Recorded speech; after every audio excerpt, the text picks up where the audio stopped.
want to talk about how you can get a like-new car, like this one, for practically free. Now, I say that word free with a lot of caveats attached. I know. But you can get it for very, very cheap with the plan that I have. And it's kind of a unique thing, so I'm giving away some secrets today. I don't know if I want to say unique, but it's not an idea that people talk about a lot. You hear people complain about their new cars, which is very understandable because many of them are very unreliable. And you also hear people talk about how they're spending a fortune on cars. So I got a way that you can drive a like-new car if you want to.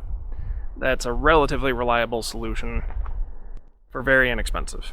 Let's talk about it. Firstly, some ground rules. You must not finance a vehicle. You must be able to buy the vehicle in cash.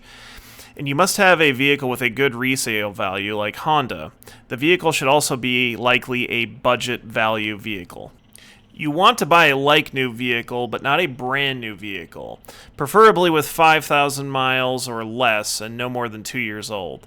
You want to buy a vehicle in a very used, cheap car market like Las Vegas, and then you want to sell the car like new before it starts drastically losing all of its value, about 3 to 4 years in tops. More on this later.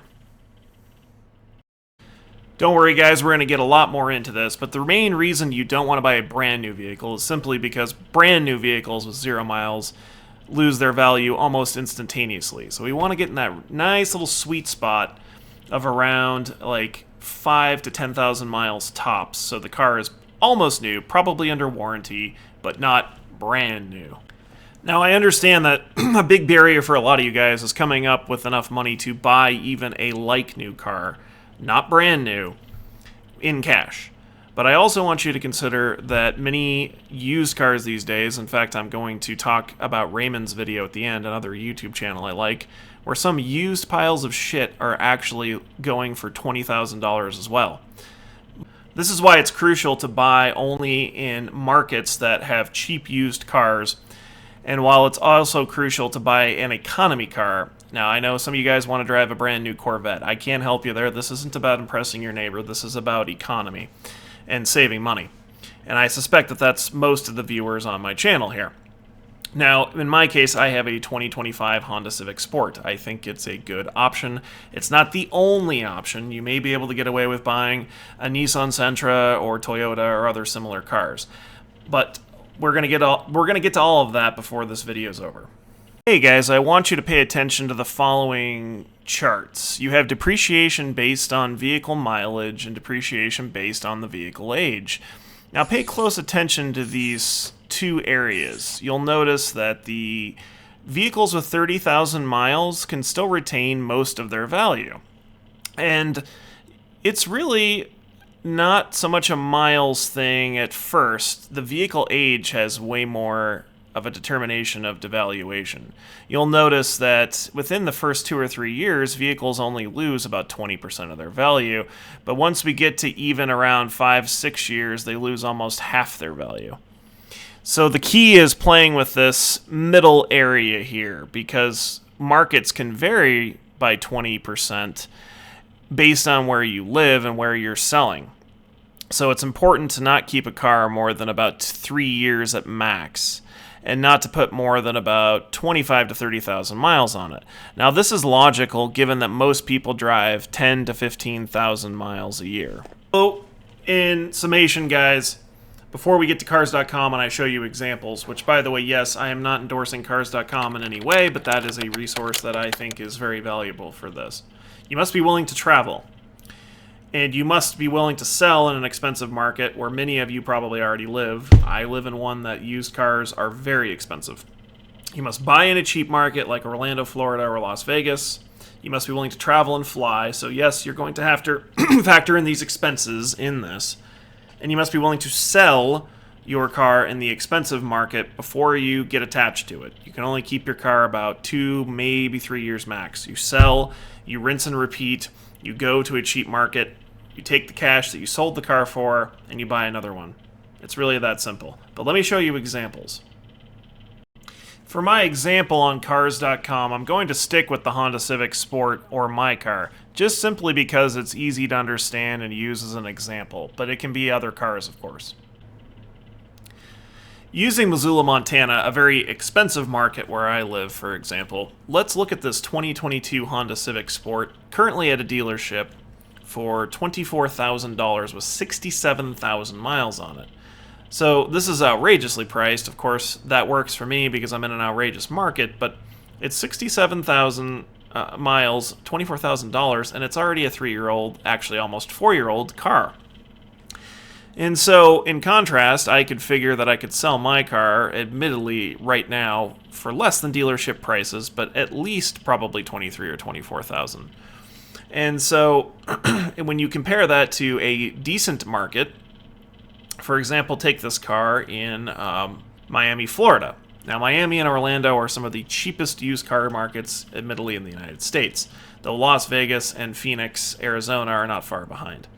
But if you look at this car, this 2025 Honda Civic Sport, just like my car, it has less than 10,000 miles on it for only $23,500. That discrepancy between this outrageously priced car in Missoula, for example, 2022, for actually more money than the 2025, that is your sweet spot where you're going to be able to keep buying and selling cars and essentially paying almost nothing or very cheap. I think you guys are starting to see the picture here. So, for example, I could sell my car, and let's say I was a big driver and I had 20,000 miles, 25,000 miles on my car already. Now, I've had my car going on its first year, but I could sell it probably right now for $23,000 to $24,000. Head to Orlando, Florida, or Miami, and buy this other one for basically exactly what I sold this one for here. It's important to note, guys, that when you're doing this, you must be extremely picky about what you're buying. Now, if you go to Cars.com, it's not that you can't find good deals like this. It's just you have to be picky. You can't just buy the first deal that comes along. You need to carefully look at the Carfax and the car. But here we go. Here's another one, $24,177, 2025 Honda Civic Sport. And as you look here, you'll notice because they must be getting desperate, probably because the 2026 just came out and this car is no longer really new anymore, the price has been going down in the price history. That's where I'd be very tempted to offer a dealership like this. You know, you could maybe even offer them $23,000 and they may be willing to take it, especially if you have cash.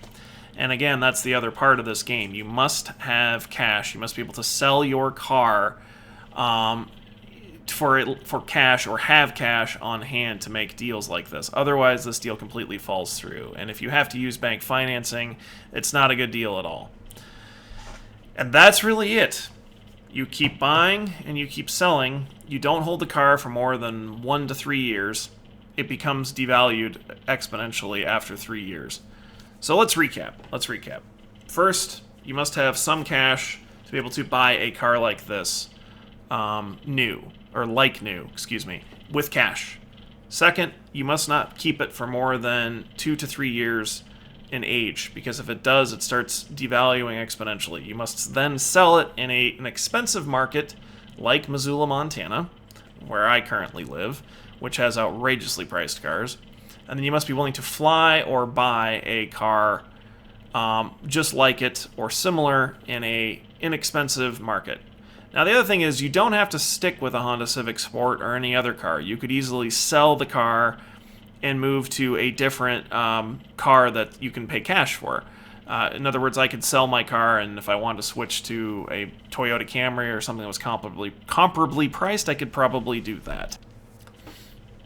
Now, I know you guys are going to start thinking about travel. You're going to say, geez, dude, I don't want to travel like that. Well, okay, I understand that, and this deal may not be for everyone. But I also want you to factor in, take for example this 2025 Honda Civic Sport for only $25,000 in Las Vegas with just 7,600 miles. It would be about a 1,000-mile trip for me to take it back home, so factoring that in, I'd have 8,600 miles on it when I got back home. But that's pretty inexpensive. And the flights to Las Vegas, for example, from Missoula, where I live, you're only going to need to go one way.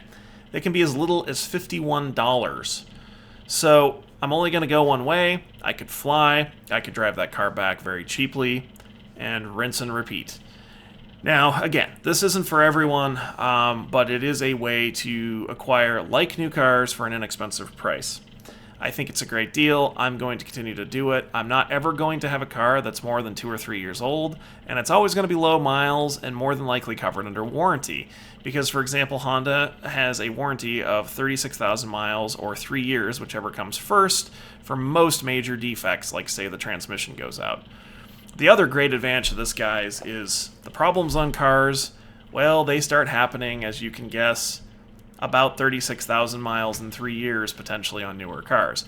And guess what? That's just about the time that you've shit-canned that car and got another one in cash. So there's some major advantages to this. You will have to factor in, obviously, certain expenses. You're still going to probably need oil changes. You're still going to potentially need maybe a set of tires. And you're going to have more expensive insurance and more expensive registration since you're going to be driving a like-new car all the time.